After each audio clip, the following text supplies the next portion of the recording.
Yep. Cool. So I usually start by, we already said how you doing, but I usually say, how's your life today? Today is amazing. I woke up with a broken laptop and I'm learning that material things not that much. Oh my, So okay. Because it'll be all right. it will. It It will. will. Making room for a new laptop. So that's how I look at it. Absolutely. Absolutely. Well, I'll What about introduce yours? myself a little bit because you're probably like, what did she reach out to me for? What does she want? I am Lady Rae Taylor. I'm from Pittsburgh, Pennsylvania.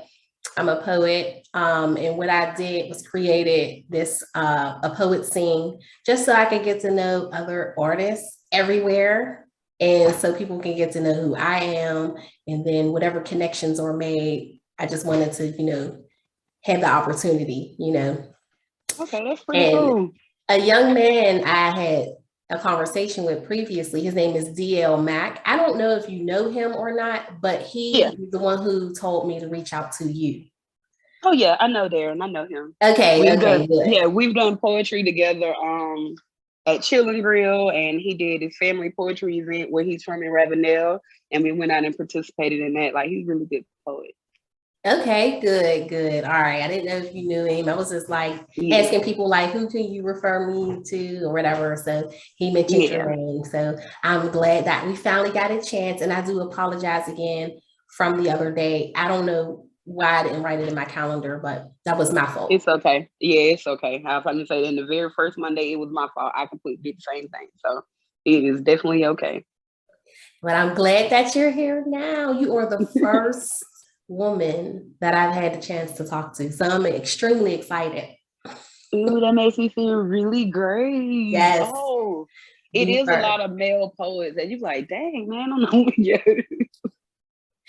But they just jump on it. And I'm like, you want to do this? And they're like, oh yeah, call me right now. And I'm like, well, give me a second to look up a few things about you first, and then we can get on. But like I said, I'm glad you're here. I wrote down a few things about you, but you can go ahead and first let us know how to, like, what is your name? What is your name? What do you go by? Georgia Nubia. That is actually my business name, my stage name. My real name is Naisha Henry, but everybody calls me Georgia because I live in Charleston now. So I'm not in my hometown anymore, but I pretty much go by Georgia. Okay. All right. And so when did you move? When did you leave your hometown? Well, I actually left my hometown in 2006. I moved to Charleston then in 2006, and I stayed here for 2 years, and I left. And I kind of been moving around through the Carolinas. I went to North Carolina for 5 years, and it didn't work out there or whatever. Like, I thought I would be married, did not work out. So I told myself in 2016 that I want to move back to Charleston to live my dreams, because Charleston was the first place I had ever done spoken word poetry. I had always been a writer, but to get on the stage and do it in front of people, to do it out loud, that was something different. I did it for the first time ever in Charleston. And it was pretty much like hitting a crack pipe, and I had to come back. So I came back in 2016 and was just like, so anyone still doing poetry? And yeah, it turned out to be a bigger poetry scene than I knew. And I just kind of like got in where I fit in or didn't fit in and made my own way and just said I came here not to quit. So I've been doing it, living out my hometown since 2006. And I've been back in Charleston since 2016 doing poetry. Okay. I was just in North Carolina too. Yeah, so was I. I went and performed in Greensboro, North Carolina a couple of weekends ago. And we went to Charlotte right after that. I went to Greensboro one weekend, and then I turned around to Charlotte another weekend and performed in both of those places. That was pretty cool. Yeah, that was my first time actually going there. My birthday was on the 23rd. So I figured for my birthday trip, I'm like, I want to go somewhere I haven't been. So I drove down to Charlotte, and I looked up some events first, and I seen that they had a spoken word event coming up. So I was like, well, how about I just pop up down there and see what the scene is like and see how the people are down there. And it was so nice. Yeah, I did. The time that I stayed in North Carolina, I did a couple of couple of situations there with spoken word poetry. It was with this guy named JC and Noda and this guy named Paul. I'm part of a group called A Collective. We were in Lincoln, North Carolina. And I loved it. I can't lie. It was so different. It was kind of like, I don't know. I can't really explain it, but it was just like to be in North Carolina with a group of people like that. It was a collective of artists, and everybody came giving they full, giving they all, and it just was a beautiful thing. Oh yeah. Yeah, I know I'm gonna go back down there. Like I met some people at the Be Social event, and the one lady, S Love, I met her. I don't know if you know who she is, but she sings. She has a good, very good voice, so she blows. But she sings, and I met her on Saturday, and she's like, "I'm having an event tomorrow. You mind coming to open up?" And I'm like, "I will, but I'm leaving tomorrow." So so I got a chance to meet a little more people when I went to her event. I mean, it was just nice. It was beautiful. So I like the Carolina so far. That's the only place I've had a chance to visit down there. So I will explore a little more. Yeah, see, I want to explore coming up. Let's go. Come on up here. Come on up that's to what I want to do. I definitely want to come. I got a friend of mine. I'm sorry, that's funny. That was my friend of mine from Pittsburgh that just called. But I got a friend of mine. I have two friends that's from Pittsburgh, and they're both are poets. One girl, her name is Kadira. She's in the Air Force, and she's like in the top percentile of Black women that's doing things in the Air Force. So she has that, and then I have another guy, Dre the Poet. That if you want to, link with one of them as far as doing an interview with poetry, that would be pretty cool. Like I definitely want to come to New York and Pittsburgh, DC, and all that area to do poetry because it's different. Mm-hmm. It's so different. It's not the same. Like it's so different. I watch it on TV, like on YouTube and stuff, like listening and watching different poets. But to be there, I really want to be there. Like yes, we will welcome you. That's exciting. So I read a little bit that you're not only a poet, you're a photographer and a painter. So I'm assuming that's some of your work behind you. Yes, it is. It is. It's my art therapy. I started painting. It helped me honestly with anger because things really bother me sometimes. So I've learned when poetry is not enough, you have to have another outlet. And painting became that other outlet for me. And as far as photography, I've been doing photography since 2007. Probably long before that because I would dress my brother up and we would take pictures and hang up sheets on my mama's wall and, do different things like that or whatever. So it's just, I'm pretty much doing everything I did when I was a kid. And I'm an adult now, so I found a way to monetize it and to be able to maintain a lifestyle with it.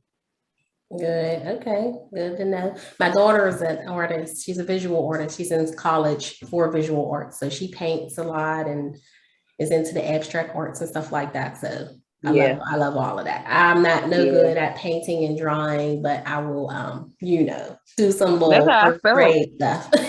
That's how I felt when I first started.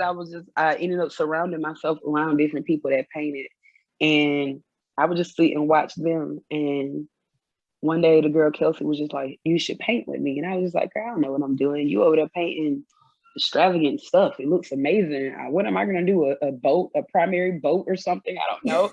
I wouldn't know what to do." And it started like that, and that was when I was in North Carolina. We started painting together in like maybe 2010 or 2012 maybe. Mm-hmm. And then I stopped for a while, trying to get stable in Charleston. That was kind of hard to do when I came back, trying to get myself stable and everything. But once I found my footing and got stable and everything, I was just like, okay, well, I'll start that painting. My old roommate Casso, he's a painter. And so he was just like, well, if you know how to paint, you should paint. And we went to Walmart one night and grabbed some stuff, and I just started back painting. And it worked because I was in an emotional state, and I was just like, I forgot. This is why I painted to help, with controlling my emotions. Art therapy is a real thing. Art is therapy, period. Mm-hmm. No matter if you write, if you paint, dance, sing, it's therapy and it's needed. And everybody should find their little piece of art in them. It helps. It really does. Oh, yeah. Because now I'm working with the kids at the St. Julian's community center here in Charleston. So working with the children, I get to teach them. I got a poem that I've been working with them, teaching them the poem. But it's a couple of little girls that they're more into the drawing side of art, and they are very great with the anime characters and all of that. So we've been looking at a way to tie in their artwork and my poetry and all that stuff. Because I mean, you pay attention to the children while they're young, you see their talent early. I think that's a beautiful thing to do. There's another young man by the name of Kenneth Dillard that I had a chance to have a conversation with. And what he does with his poetry is he finds pictures on the internet. So it's just something that you would probably do with them. Take just one of their photos. So he'll find a picture on the internet and he'll analyze it and just write to what he feels like, I guess, the artist was thinking when they drew it.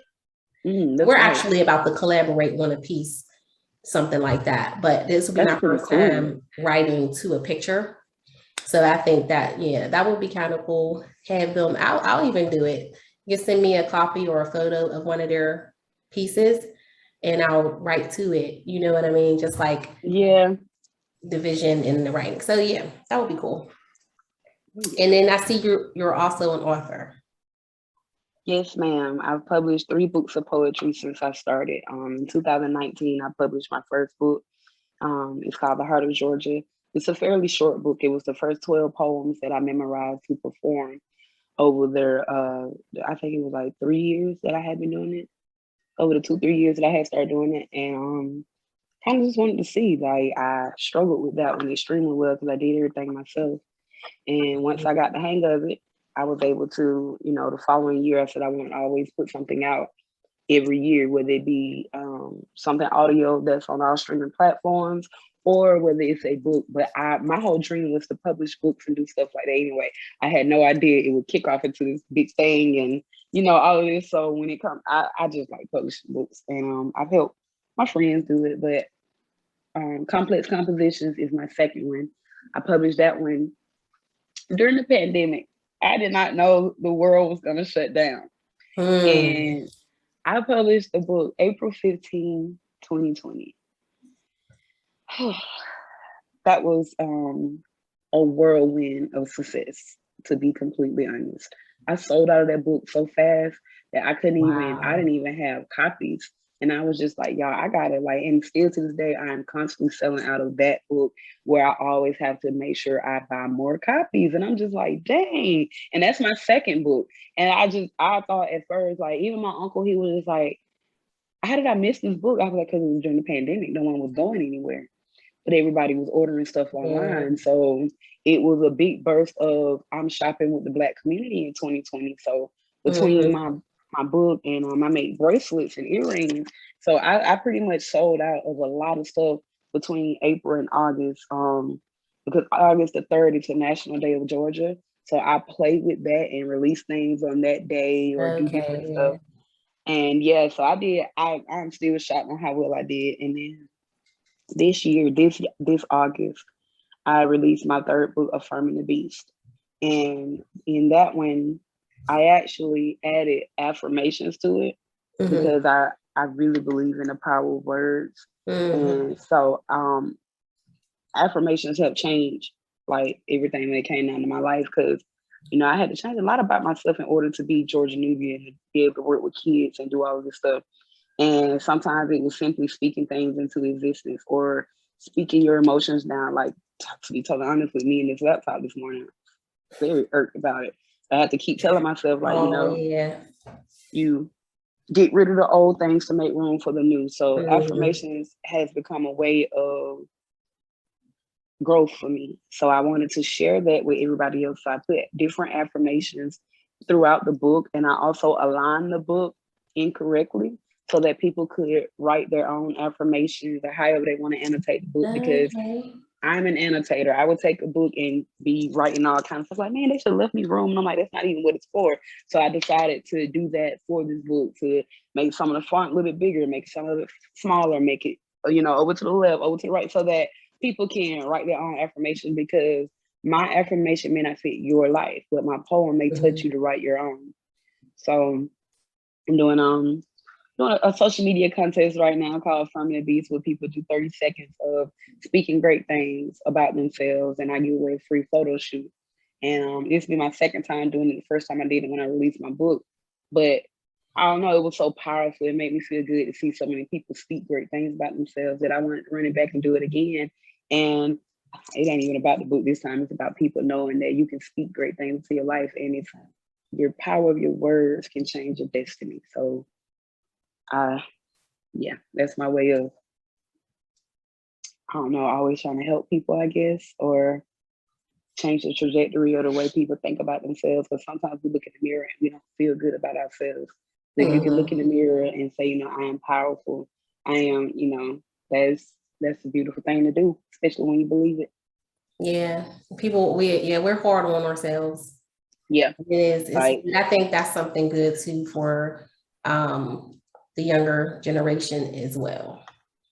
I mean, us and older as well, but they aren't. They don't seem to know the value of who they are, and you do learn it as you go. You learn a little older, like, oh, I should have treated myself a little better, and then other people would have treated me a little better when I was younger. You kind of learn it as you go, but if you could catch people while they're young teens, 20s, then by the time they are in their 40s, they feel like a little more confident about themselves. They carry themselves a little better. So I like that. I'm gonna have to check that out. Yeah, please do. I'll start the contest on October the 1st. And because sometimes people message me and they say they don't understand it. Or I had a girl she broke down and she was just like, I attempted your contest several times and really just could not say great things about myself. But she struggles with self-esteem issues. Yeah. So I was actually able to sit down and work with her and go back and forth with affirming words. And she said that was probably like a really good thing for another Black woman to sit right across from her. And I was like, we got the same exact things. We look the same. The way you feel about your teeth, guess what? I got a gap. Like the way you feel about your hair, we both got locks. Like it doesn't matter. Like, so let's go back and forth and let's affirm you. It's not about me. Let's affirm you. And we did it. And she cried. And that was a powerful moment. And I think that's also the moment where I realized, like, this isn't an easy challenge. I tried to do it every day of the last challenge. And I was just like, I don't know what else to say. I don't know. It gets hard. But that's the beauty of it. Like after the first 10 seconds of the regular stuff you would say about yourself, oh, I am pretty, I'm this, you have to really think about it. And then start speaking life, even if you haven't gotten there yet. Like you just gotta speak life and understand that it'll come to you because we're gonna speak regardless. So speak something good. And I struggle with that too, because sometimes I talk a whole lot of trash and I just like, oh. So that's another reason why I work with that so much, because it's something that I struggle with. So a lot of people look at it like, why are you so inspirational? Why? It's because I need it. Because I wake up sometimes and I feel down and I don't understand my purpose or anything. So I got affirmations on my wall. I pray, I speak to God. I do all of that. He speaks back to me with hunches and different stuff. So it's just like, I need it. And so it's not, oh, well, you misleading people. People think you're so positive. That's your fault for thinking I only come one way. There are two sides of me. And I struggle with, with being human. So it's just like, okay, instead of being upset with yourself for getting upset about this, understand why you feel the way you feel, but know how to say your emotions or get your emotions out without it being violent, without it being negative, without people arguing and all of that good stuff. And sometimes that's hard to do because we grew up in situations where we never were taught how to speak. That's probably the hardest thing to do, because you're always going to continue. If you grew up in that type of environment where it's a little hostile and you walked around and you played outside around that, it's just naturally in you, and it's not going over. So you have to constantly remember that you don't need to show the negativity. There's enough negativity in the world going on. And no matter how you feel on the inside, you can feel down, but everybody don't need to know that's how you feel. You can still feel like on the inside you can feel like crap, but you won't walk around and smile. You don't need to know that's how I feel, because I want to show some more positivity in the world. I don't want, there's enough of that. You can look anywhere, you can go anywhere and see some negative or some fighting and arguing. I'd rather just show you a peaceful side, you know, but on the inside, it might be like, So that's why I tell people, like, when they be like, oh, well, good vibes only, don't invite people, you don't come if you got a bad vibe. I'm gonna come with my bad vibe and all, because you might actually pull me out of that. Like, being around people that's in a high spirit, that's why like I enjoy being around people sometimes, because I also know people will come around me because they feel like they need to be pulled out of a dark place. And sometimes I do too. So I will go around friends or something. They're like, what's wrong? I don't know. I just want to be around some people. Yeah. You know, like I probably, like, I don't know. I can't really explain it, because I also understand needing time to be by yourself. I'm sorry, needing time to be by yourself and all of that. But sometimes you do need the power of people to pull you out of your dark place. And I have learned that when you do smile through everything, there's this fine line of not being honest, because you may be going through something, you need to talk about it, but you're trying to smile your way through it, and you need to talk about it. You need a friend.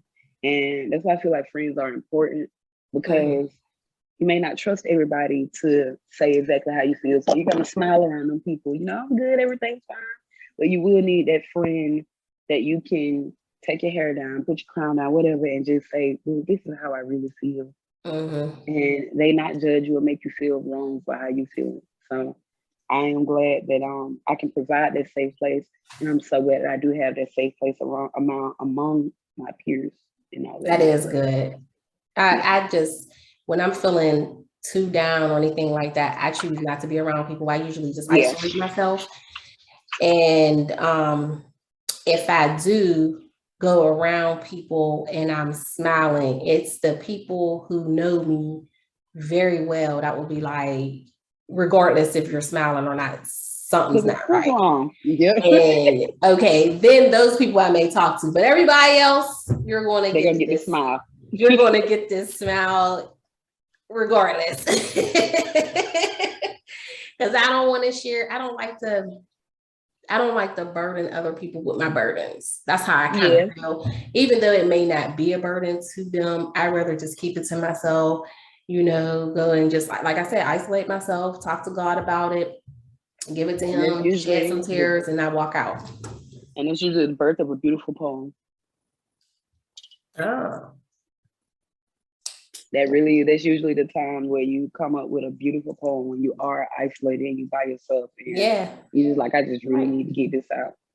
So, oh yeah, because that's been the birth of a lot of my poems. I might be in the mirror crying, and some words will come to me, and I write it down, and I do it, and I might share it, and then everybody's like, oh my God, I love that. People like, really? I was in a black place when I wrote that. So, oh yeah, poetry, yeah, it's a beautiful thing. Do you happen to share any unfinished pieces with anybody? Do you feel like you need to complete your full thought first before you share it with anybody? Or is there like a go-to person who be like, check this out? I have my friend Native Words. We'll share poetry with each other. Or because I'm with a group called Poetics, and so it's Nadine Beyond, Native Words, and Dre the Poet. So we kind of like share poetry with each other, or we'll go to the nearest park by my house and have a writing session. And you know, sometimes we'll help each other like that. Or if it's or if it's an incomplete thought, we'll make it a group piece, and we'll all have incomplete thoughts to make one poem. So sometimes the incomplete thought will spark a thought in the other poet. And so they take off on your incomplete thought and complete their thought with it. So it's different ways. Or like the guy William Davis, he's in North Carolina. He's in Hillsborough, North Carolina. He's the poetry laureate of North Carolina, if I'm not mistaken. And he does the hashtag Always Poetry. And he got typewriters. So he types out poems. Like you give him a word, like your shirt says greatness. He'll type out a poem about greatness, and he'll like stamp it and give it to you. I think that's pretty cool. And he also ties in poetry with basketball, because he works with the kids and stuff. And so like he likes to do ciphers. I'm kind of shy when it comes down to that part of doing stuff. And so like I'm trying, but I've been working with, like I said, I've been working with Native Words and Dre the Poet, where we've been doing different, like, I guess like freestyling things, so I can kind of like get the courage to do that, because in my mind I have to always write it down, but then it's just like, oh, that was a nice little thought that I said out loud and it worked. Yeah. So we share the incomplete thoughts like that. I stay away from William because I'm terrified to do a cipher with him, because I'm like, you're so great. I'm going to, but it's a challenge. So I like to share my incomplete thoughts so that I can be challenged to complete the thought or share it with another poet. Yeah, I've been selfish with mine. I'm opposite. I'm very selfish with mine. I'm like, I don't want nobody to see it, especially if I'm in the middle of writing it. I don't want you to even peek at what I'm writing, because then I feel like it just messes things up. Let me finish it first. I'm trying to get out of that though. There has been some times where I've called my sister, one of my sisters, and I'm like, give me a word. Like, if I give you this word, give me a word after this so that I can get back on track. And sometimes that works, but I don't tell her the whole thing. I just be like, I'm ending it like this, but I don't want to end it right here. So I need a word, something like that. Yeah, see, I'm the person, I'll be in the bar, and I see a group of people like, hey, can I share this with you? Because I'm kind of stuck. And they're like, okay, so like I did a poem about my mom, and it was called Play Ball. So I went to two of my friends. I was just like, can I read this to y'all? And I read it to them. And they just sat there. And I was just like, what? And it was like, that's the ending? I was just like, I don't know. And it was like, well, I feel like you should ask your mom a question. And I was like, So I was tiny in basketball and poetry. And as soon as he said that, I was just like, my mother was a power forward. And I asked her in the poem, I said, but mama, did you know I was a power forward too? And I moved forward with saying, like, I had the power to push forward and do things that I needed to do. And I turned it like that, and I was able to finish the poem. But until they said that, like, ask the question, I was like, I even said to something like, what is y'all talking about? Ask a question. I don't know. And I was like, oh, I got it. Nice. So I like to share the unfinished stuff, because people are so quick to say that they are not a poet, but I think they are, and they'll help you, and so it's just like, or like with ghostwriting and stuff, it's always somebody there to help, or commercials, anything could come on a TV, or anything could spark a thought and you could write about it. A color, like with both of us wearing yellow, like there's so many things that you can resonate with the color yellow and make a whole poem based just on the color yellow. Yeah. So, and that goes to the knowledge of the person. What all do you know about the color yellow? Like, so those different things like that, or like, I don't know. I just love poetry, the whole poetics, the art of writing poetry. So I find different ways to do different things. Like, even when people say they have a writer's block, I told them to write about the block. And they're like, what? Write about the block. I like that. Yeah, like, you got a writer's block, then write about the block.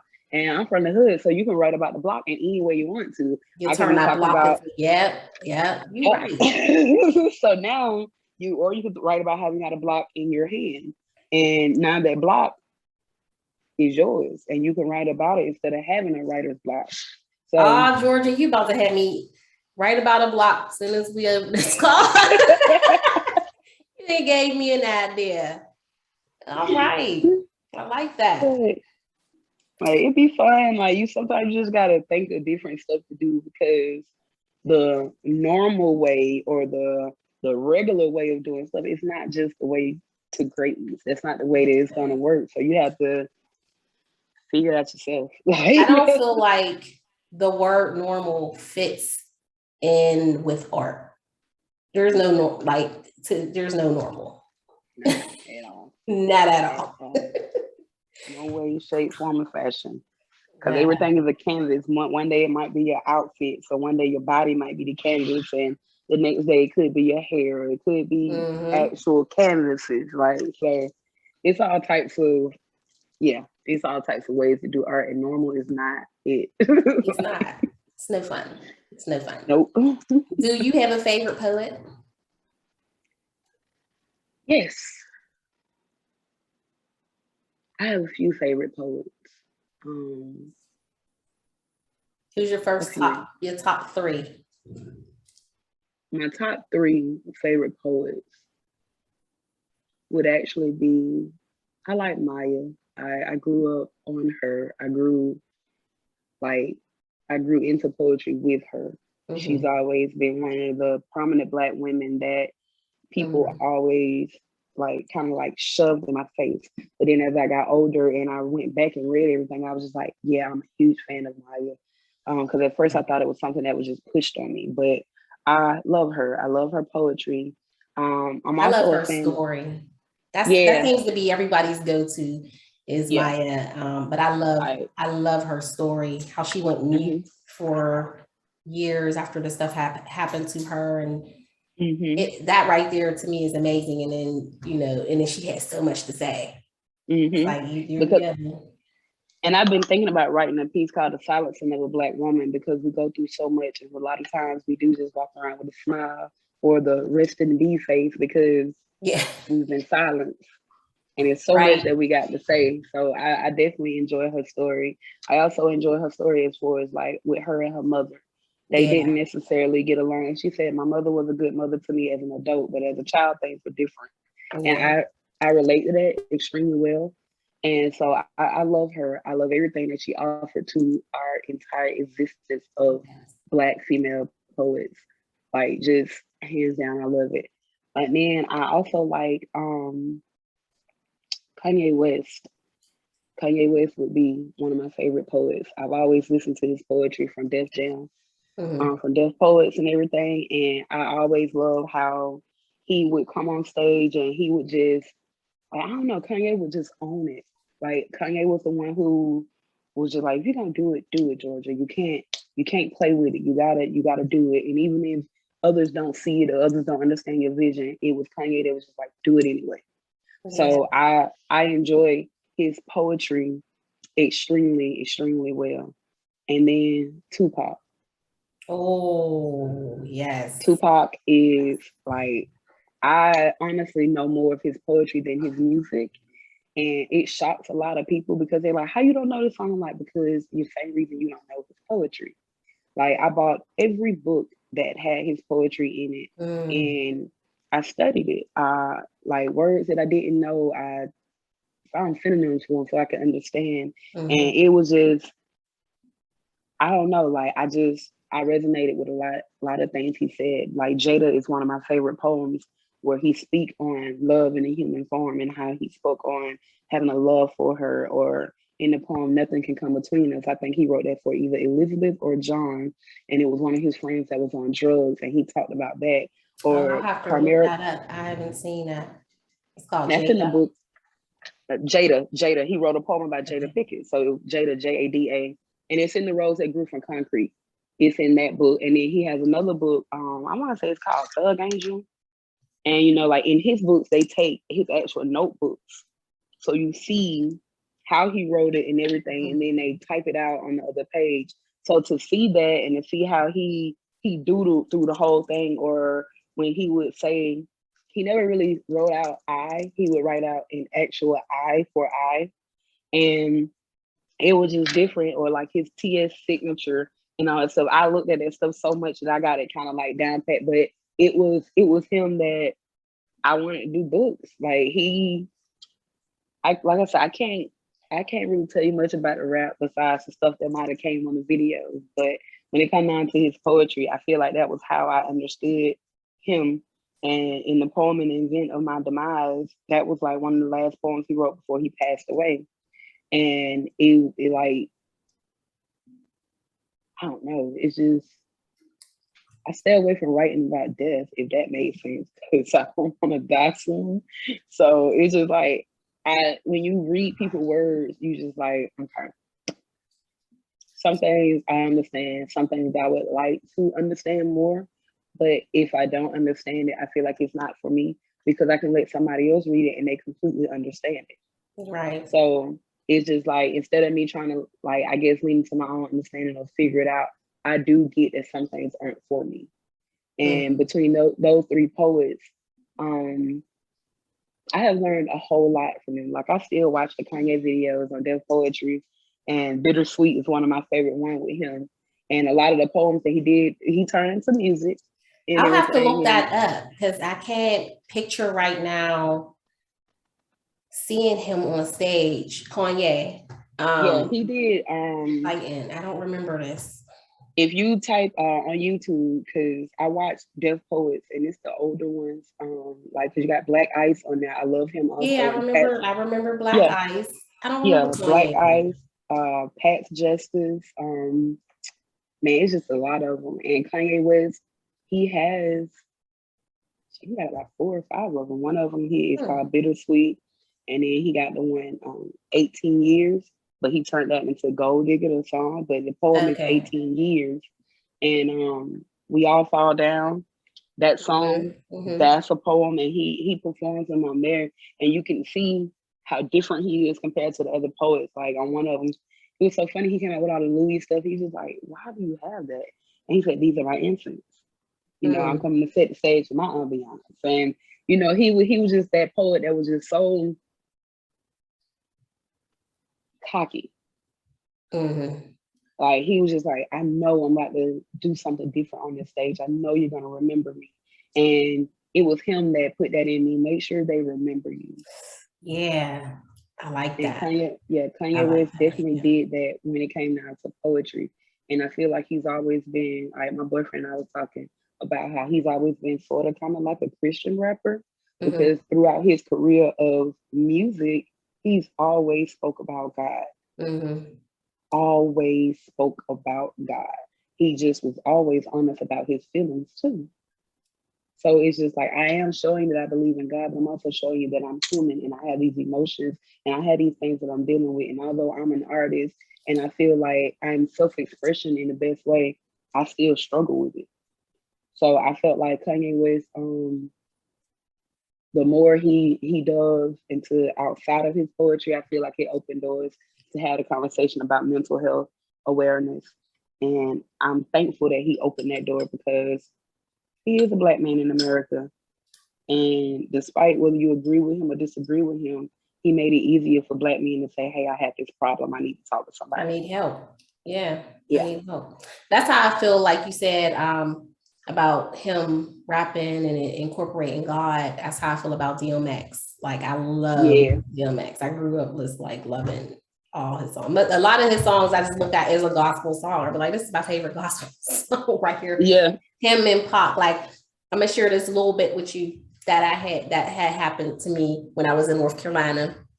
It was a little experience for me. And I'm gonna shorten it because I might start crying. I cried so much. Now, I haven't been in church physically, of course, in over a year, but it was a little longer than that. So everywhere I used to take my kids when we went out of town, if we leave on Sunday, I would make sure I would find a church for us to visit before we got back on the road. So I was down there by myself. So I'm like, let me find something around here that I can, go rock out to, go back into church. I was in the mood to be in that environment. And complete, honesty here, I looked up Black churches near me because I wanted the preacher to be yelling. I wanted the choir to be stomping. I just wanted that feel, Yep. So there was a church about 7 minutes away, and I get there and I'm about 5 minutes late, and I'm thinking, is there anybody else running in here late with me? Am I the only one? I'm the only one. I walk in, it's an all white congregation with a white pastor. So for whatever reason, I didn't feel uncomfortable, and I've never been to an all white congregation, anything like that. And I went in and I listened and everything. And I started crying because it was baptisms going on. So at the end of him preaching, he called everybody up for the baptisms. And for whatever reason, it just brought so much emotion over me, and I could not stop crying. And I just felt like I'm a stranger to these strangers, and I'm witnessing them give their life. And, just that right there for some reason just made me bawl. Because and a few more things happened. Like the lady that was sitting next to me, she was on the other side of the pew. She leaned over at the end and she's like, I know you. You're a pastor, aren't you? And I'm like, no, but no, I'm not a pastor. But then, a couple other things happened, that made me, and I'm the entire time I'm talking to these people, they're like saying hi to me, and I'm like, I can't stop crying, literally cannot stop crying. And I get in a car, and the last song that I was listening to, I didn't remember what it was, but when I got in the car and my phone connected to the car, Blasphemy was on by Pac. And it made me cry even harder. I'm like, you know what? I'm getting out of North Carolina. Wow. This is too emotional for me. I never found an all-Black church in North Carolina when I lived there. I ended up going to an all-white church too. They became my kind of like my church home. It was cool. While I was there. That was good. That was good. It was an experience because I never. It was. I didn't intentionally look for that, and I said, "Okay, God, you funny," because here I am typing, literally Googling Black churches near me, and I'm like, "Why? What difference would it make?" I guess he's like, "Look, you need the word. This is where you're going to get." Okay.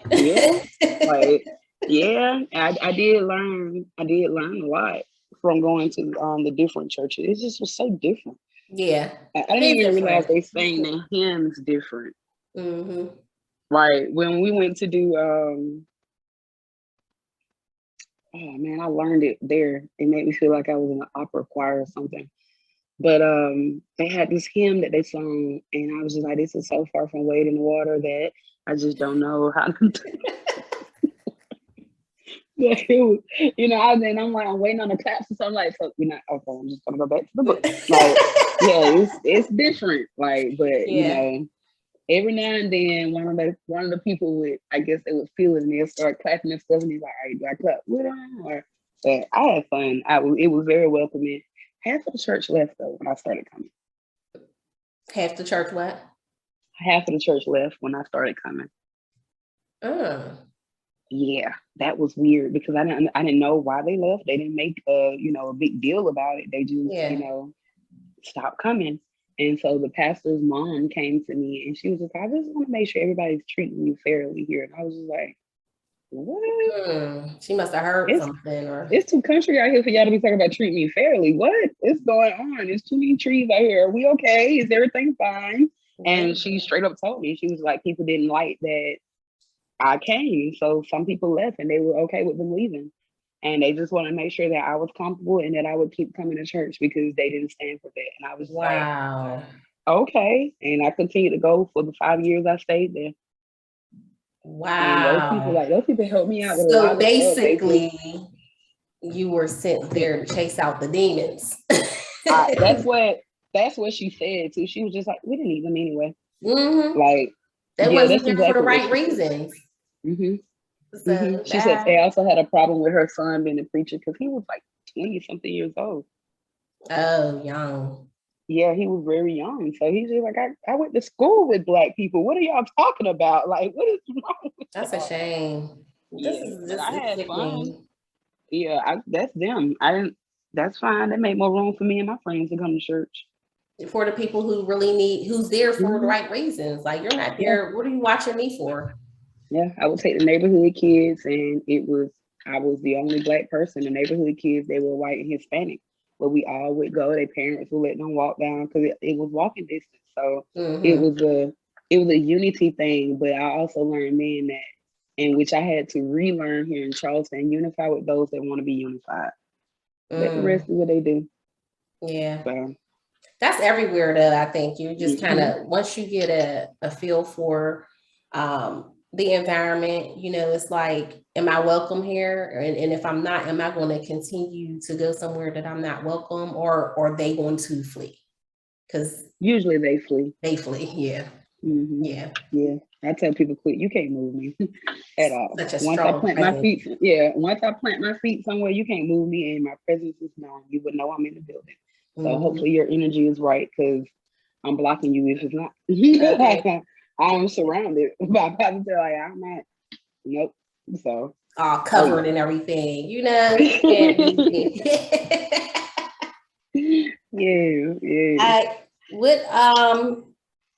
I had some other questions for you.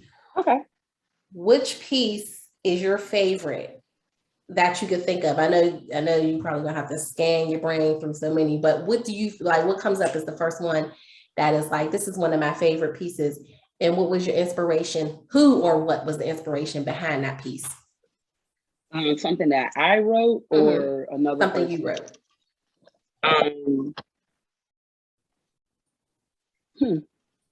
I guess right now, man, you are right. That is hard. I didn't think about it till you asked me that.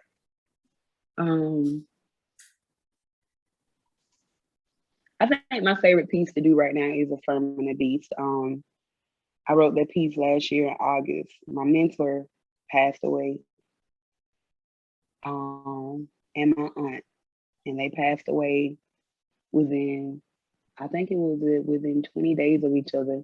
One of them passed away July 2nd, and the other one passed away July 20th. And I actually, I try to find every positive outlet as a proper way to grieve. And I wrote a piece called Affirming the Beast because I realized when it came down to my family, it was her, my aunt, that always had my back from a child. She just was that one for me. But she struggled with drugs really bad. My aunt struggled really bad. And so she passed away on the 20th. And Khalid, he passed away due to cancer on the 2nd. And that was rough. It's still rough. And so I wrote a piece, Affirming the Beast. And I just wanted to feel powerful. I wanted to feel better than I felt because God is rough.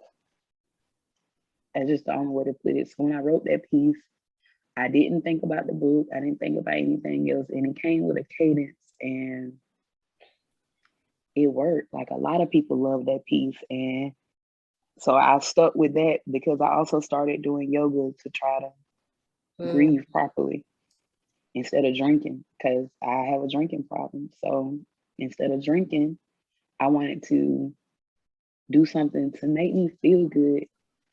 And I wrote that poem. And I just used the words I am. And I just went over that I am. And it's amazing how people love that poem. When I do that poem, I went to an open mic last night and the guy was like, man, I got your poem memorized. And I was like, what poem? And he was like, the one I am, you know? And I was just like, what? Like, it's so crazy how people, I have no idea why, but so many people enjoy that piece and they love that piece. And I just feel like because it got Khalid and my auntie in it. And I know I wouldn't have wrote that piece if they wouldn't have passed away. So I think that's one of my favorite pieces because it connects me to them.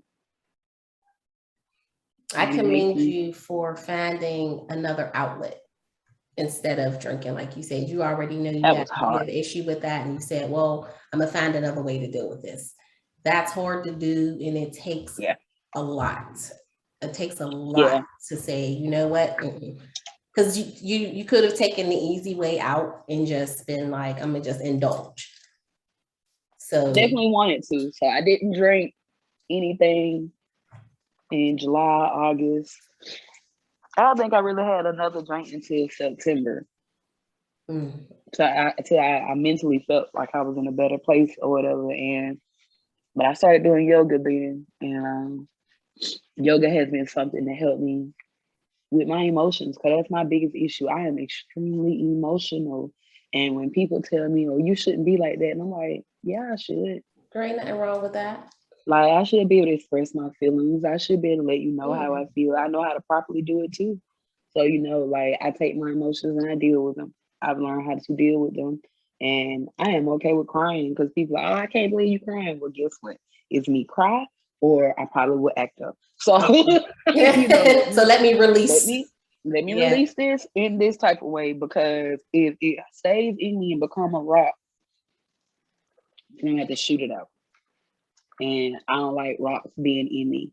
I like everything to be able to flow and not be a blockage. So I have to let it out. and I wrote that piece.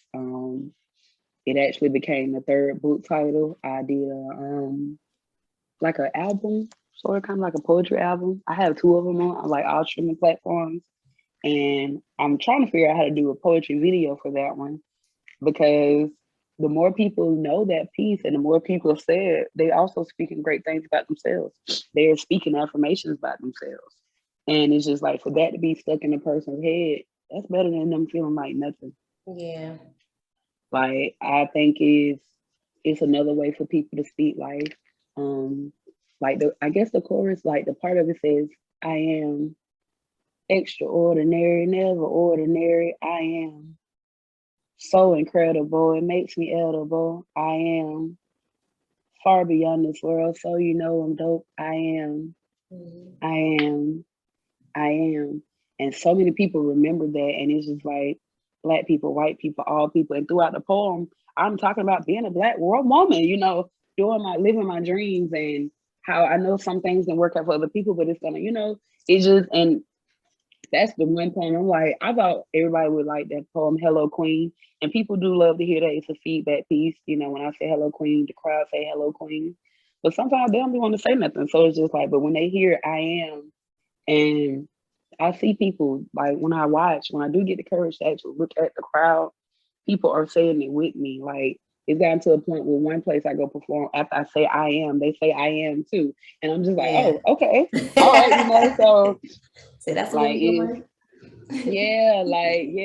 it's, that's one of my favorite pieces. That's probably such a beautiful feeling to know that you yourself wrote something just out of your own personal emotion, and it inspires so many people of different cultures, and it's just a lively piece. Like I know that has got to feel good. Yeah, and I had no idea that I didn't think my poetry would be relatable or anything, but so many people like really enjoy my poetry. And I think it kind of shocked me when it was white people that would come up and say different things and tell me how my poetry is relatable. And I'm just like, really? And then when like the piece that I'm working with the kids now, you know, and it's just a chant, and it says, I think I can, I think I can, I know I can, I can. And that helps me understand how any person can say that. Black, white, Hispanic, however you want to turn the language, we all need to know that we can do it. So it's like, I don't purposely put my poetry to be the inspirational kind, but this is what I'm doing for myself, and it just so happened to help everybody else. I love it. I love talking to you. Oh my God. This is so dope. You have no idea how excited I am. See, like we talked earlier, like people on the inside, you might be on the inside screaming, but you're smiling on like I'm smiling on the inside, but I'm like, it's so excited on the inside right now because this is so dope. Like I love learning about you now. I love doing this, period. You know what I mean? I still love to write, and performing is still okay to me, but once I started doing this is just something I'm falling in love with every time I talk to somebody new, because I'm learning so much, you know. And then people like you just bringing out so much great energy in me. Like I love this. Like I could talk to you all. This is exciting. I like doing interviews and stuff and interviewing people, but I don't, how you say you found a love for it and you want to do it, like it's to helping people publish books. That's what I realized I thoroughly enjoy. And I guess when it comes down to the end game for me in poetry, I would love to be a publishing company to help other people, you know, get their thing. But I'm also time for you for that. Yeah, I definitely love that. But working with the kids too, that is touching on a whole nother level, because I should have recorded them yesterday, but once they got the chant and they started doing it back with me, I was like, oh my God, y'all got it. And that just made me feel really good to, you know, to have the children involved. So I have been thinking about turning that poem into a children's book. And giving it to community centers, different stuff like that. It's kind of like my Hey Black Child. I don't know if you ever heard of that poem. No. It's a poem called Hey Black Child. And over the years, the author of the poem has gotten confused several times. But if you go on YouTube and type in Hey Black Child, you'll see a little girl. She has a like pink or purple or something. Watch her video. She is my superhero when it comes down to performing. I think she is 3 or 4, but she is hands down my superhero. And I watch that poem. I watch her whenever I'm going to go perform. And I get that feeling of, oh my God, like, because I always get so nervous. But sometimes it's way more nerves than more. So I just remind myself, like, if this little 3 or 5-year-old can do it, I am 33. I should be able to do it too. And it's just a beautiful poem. And throughout the poem, I just say, hey, Black child. And so I would share that with children throughout the churches for Black History Month, and we'll all do that together. But to have my own piece where people are comparing it to Nas, I know I can, and just they want their children to do it, and they want, like, when I do it in other places, even the adults are just like, yes, I can do this now. And I'm like, man, that's great. But it's also scary because there's pressure, because it's just like, one drunk night can ruin everything. And now somebody else feels like, well, I might need to go fall off the wagon too. And it's a different type of responsibility of being a role model that either makes you get yourself together or you fall through the cracks with them. And so I've had to learn to get myself together because I like to inspire people. I like to help people. And I can't help people if I'm a drunken mess. So it also was a thing of admitting my problem, because you don't have to tell nobody you have the problem, because you can go get a bottle and drink it at home and no one will ever know, So it's so many ways to hide your issues, but when you put it on the forefront, it's not that many people out here judging you. It's people actually congratulating you and people helping you. And I think it's nice when I do go out and go places or whatever, somebody might ask me that no, that they're like, well, how many drinks have you had? Is this, and I'm like, so I don't get upset about it. I enjoy it. I enjoy the fact that people really do love me enough to watch me not ruin my life. Right. And that way you can continue to be a light for others. Yeah. In that way. Yeah. Because everybody needs a backup. You can't do it on your own. God, no. You can't do it on your own. I wanted to share this with you. It's yours, but it's something that I read and I was like, it's a few things that I read, but there was this one that stuck out to me and another. So this one says, I write because I spent most of my life emotionally silent. Like that line alone got me like, In writing, my words are like me coming out of the darkest closet of depression and anger and personal slander. So I write because my pen to me is like Thor and his hammer connected. I love that.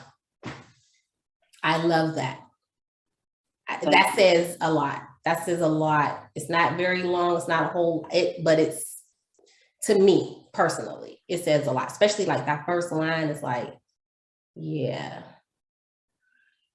That's my poem. That's a piece of my poem, Why I Write. And I sat down with a poet named Sandman. He has a piece called Why I Write. He was like, Georgia, you gotta tell people why you write.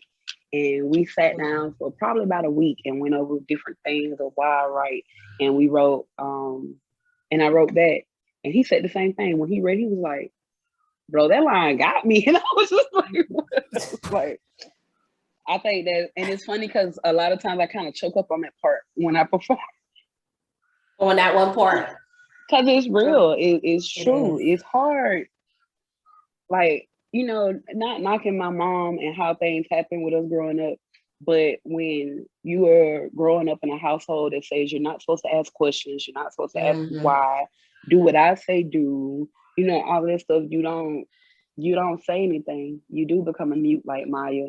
And it may not be to the extreme where she literally said nothing, but a lot of things that when it comes down to emotions, we keep it quiet. Yeah. We keep everything quiet, even when men touch us and we're not supposed to be touched on. We keep everything quiet.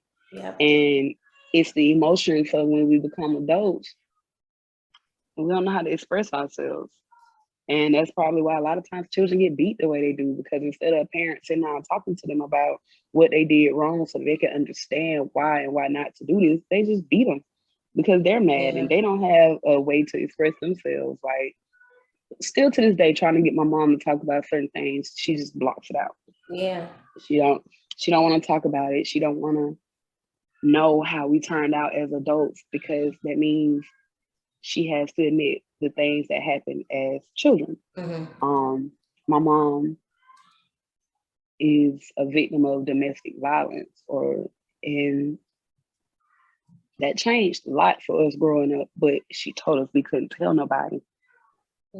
What happened in this house, stay in this house. So, after a night of seeing your mama get beat up and then you have to go to school, they have to go to church or anywhere.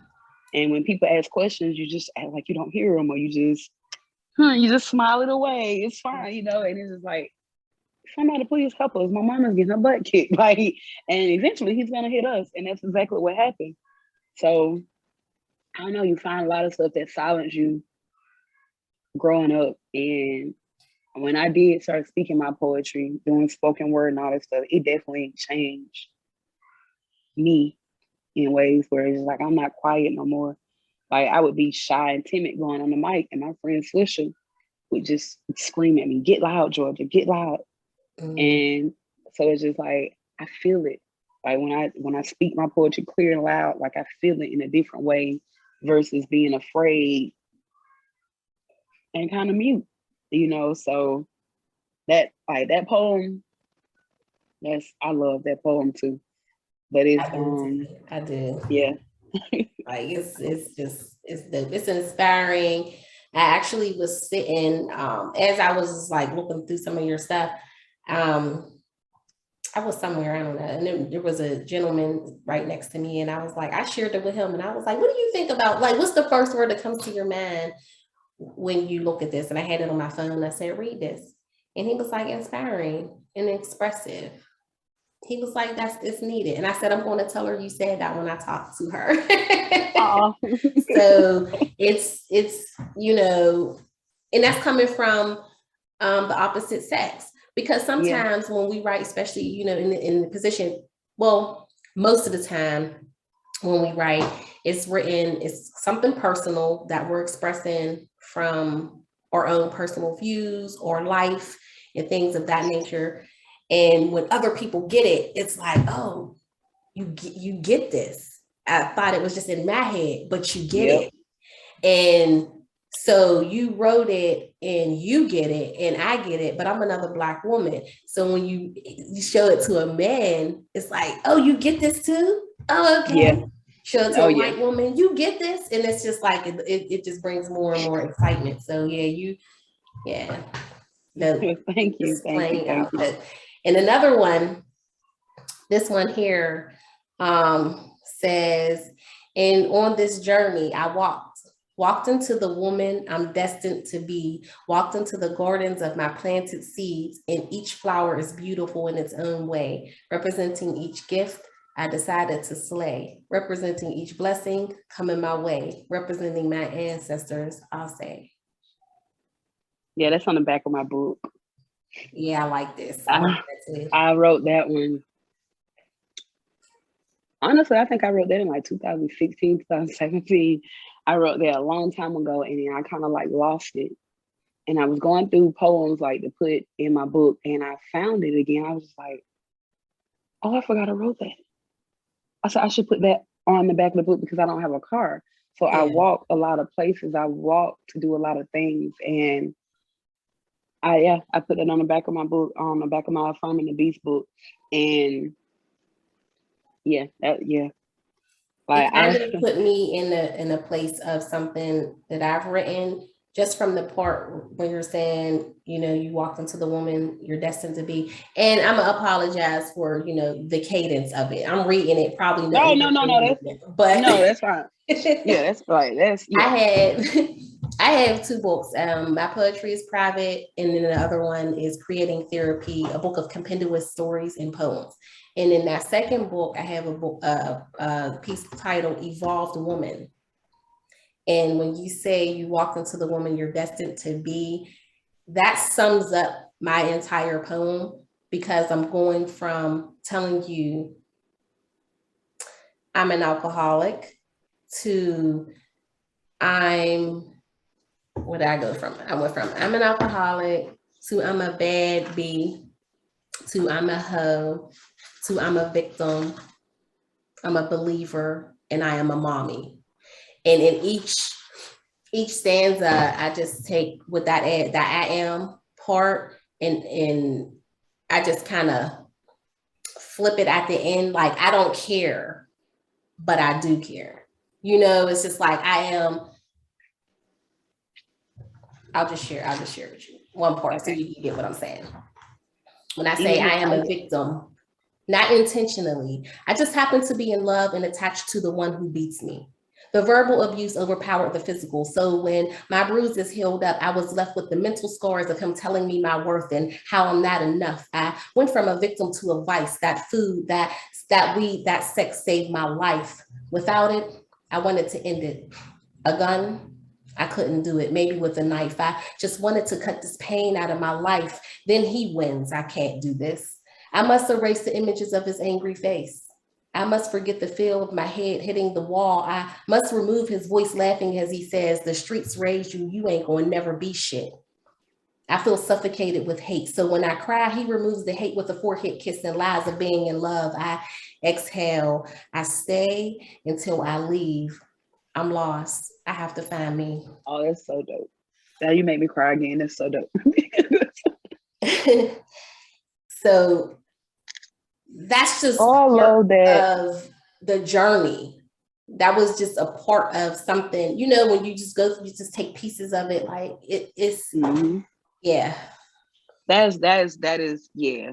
I love that. Thank you.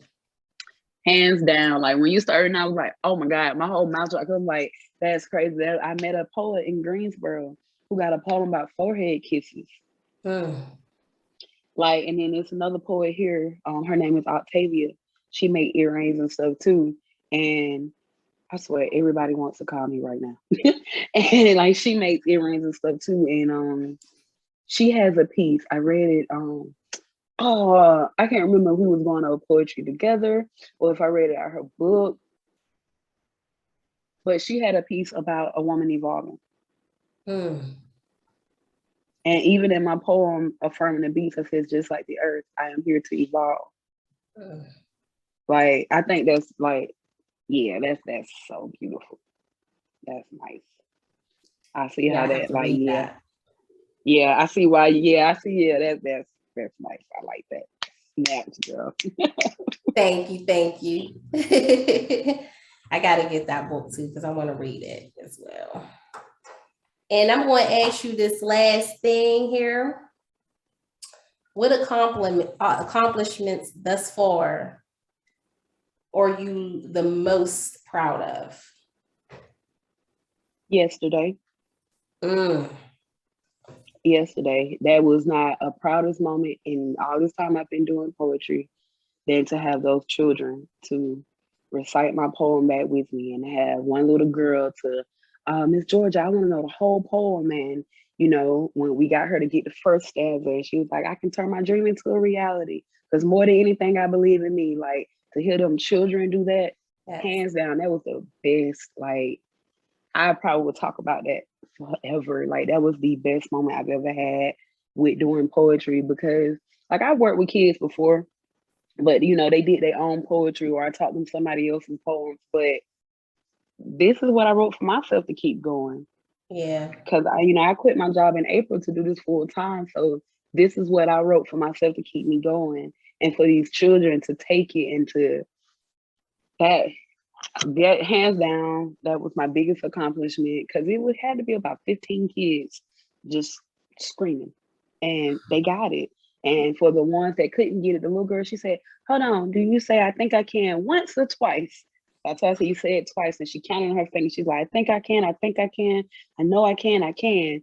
And then she was excited to get it. And then the little boy that just could not get it at all. It was too cute. He kept saying, I know I can, I know I can, I can, I know I can. And I was just like, that's fine, baby. Just say that. Like, and that that was it for me. I was just like, you know what?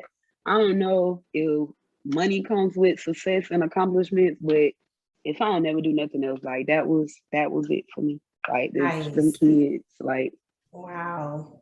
Like, yeah, that was, I can see it. I said I should have recorded it, but it's not for social media. It's not for everybody else. Everything isn't for, Nah, yeah. So it was just like, I don't want to share it. I want to bask in that. I want to be able to remember that, because those were children from, everybody couldn't write. So they had to be like really young to about 13 or 14 years old. And, you know, the older girls where you think they're not paying attention to it, they're over there actually drawing anime to fit what we're saying.